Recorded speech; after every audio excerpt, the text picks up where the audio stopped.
კარგი პასი საჯარიმოში, ნადარაია დატრიალდა, რბილი ჩაგდება, დარტყმისმშრელობა, თუმცა ხარებაშვილი გამოიტანეს ბურთი და პირველი საგოლე მომენტი, რომელიც ამ შეხვედრაში შეიქმნა და იგი შეექმნა ქუთაისის ტორპედოს მცველებმა ითამაშეს ძალიან დამაჯერებლად.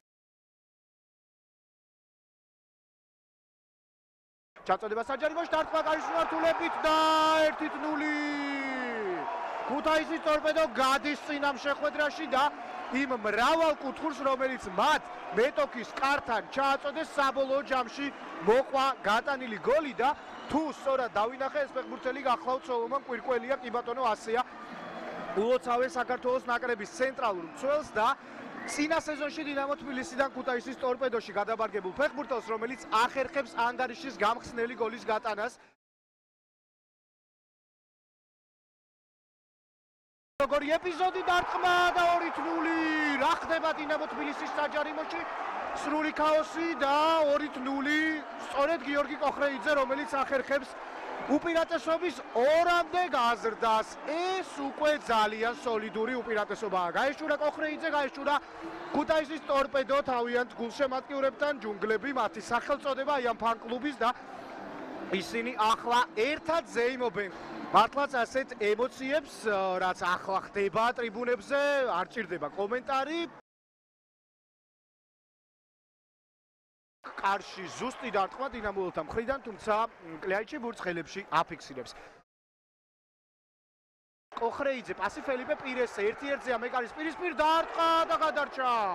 გადარჩა დინამო თბილისი, გადაარჩინა იგი მიხეილ მაკაცარიამ, შეძლო და მიარტყა ბურთს თითები და იქნება კიდევ ერთი კუთხური, მორიგი კარგი შანსი ჰქონდა ტორპედოს.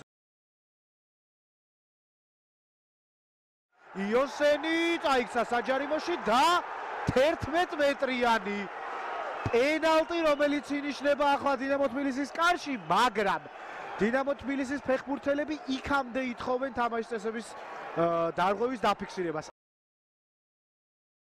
იქამდე დინამოელები ხომ არ ჯარიმდებოდნენ, მეორე ხომ არ იყო თამაშგარი და მესამე საერთოდ იყო თუ არა დარღვევა.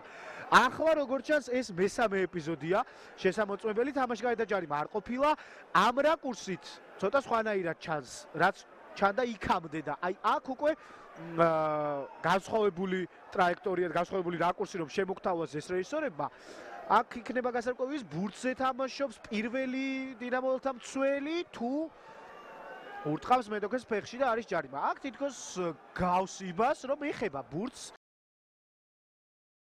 გადაწყვეტილება რჩება ძალაში. პენალტი ინიშნება.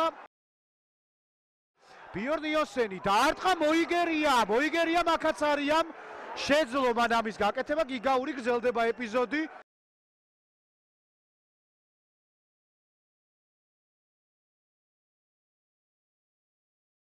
აქ შეცდომა და შანსი დინამოელებს, დარტყმა და გადარჩა ტორპედო.